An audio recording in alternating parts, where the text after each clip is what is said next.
When I first started my internship, I was genuinely excited. The office environment was professional, yet welcoming, and my fellow interns and I formed a solid team, assisting associates on their projects.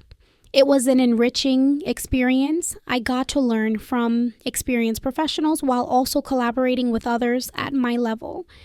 At first, everything was going well. My tasks were engaging, and I was building valuable relationships with my co interns and supervisors. However, things started to shift when a new associate, whom I'll call NA, joined the office. She was charismatic, friendly, and seemed to take an interest in getting to know the interns, often joining us after work for casual outings. Initially, I thought it was great. Having an associate who took the time to talk with us and show a more relaxed side made the workplace feel less rigid.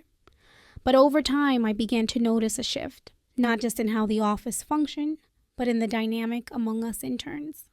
NA's overly friendly approach began to blur professional boundaries. She was personable, sure, but to a fault. My fellow interns, once diligent and hardworking, started slacking off, distracted by long conversations with her during work hours. At first, it was just harmless chatter, but soon people began neglecting their tasks. Worse, NA had a habit of gossiping. It started small. Little comments about which associates were difficult to work with or which ones had been reprimanded by management. But then she began sharing more personal details, information I was sure those associates wouldn't want shared. It was then that I started to wonder if she was so comfortable talking about others behind their backs. Was she doing the same to me? That thought nagged at me, but I had no proof. So I kept my distance, choosing to focus on my work while watching from the sidelines as NA continued influencing my co-interns. The real trouble began a few weeks later when NA and I had a disagreement over a project. It was a minor issue, but it required a private discussion in her office. We went back and forth, expressing our views, and eventually we reached a resolution. Or so I thought. We both agreed that the conversation would stay between us.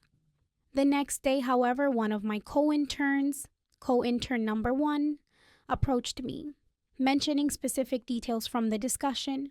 My stomach dropped. The only way he could have known was if NA had told him.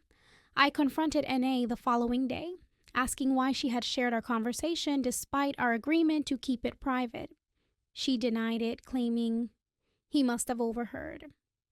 The excuse was weak. Her office had been closed during our discussion. I knew she was lying, and my trust in her shattered completely. The tension between us only escalated after that. The breaking point came a few weeks later when co-intern number 2 failed to complete her daily tasks because she spent the entire day in NA's office, discussing her personal life. The work she neglected ended up falling on me. Frustrated, I decided to address the issue with the office manager. It wasn't fair that my workload had increased due to others slacking off. Unfortunately, NA overheard our conversation. The next day, NA went behind my back and told co-intern number 2 that I had been talking shit about her to the office manager. That was it. I was done.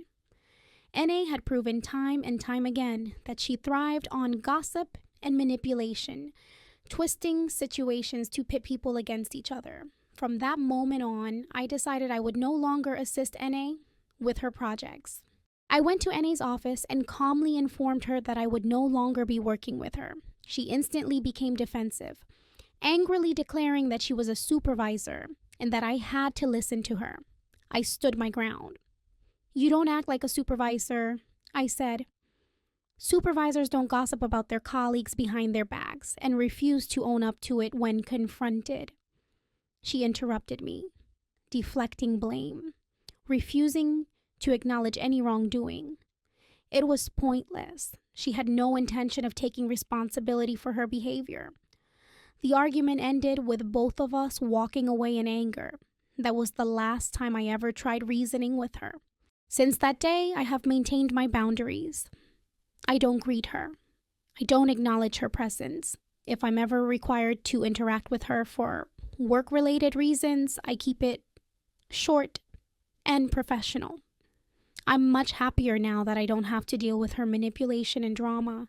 I still assist other associates and continue gaining valuable experience from my internship. But there are moments when I catch her looking at me, just a brief glance from the corner of my eye.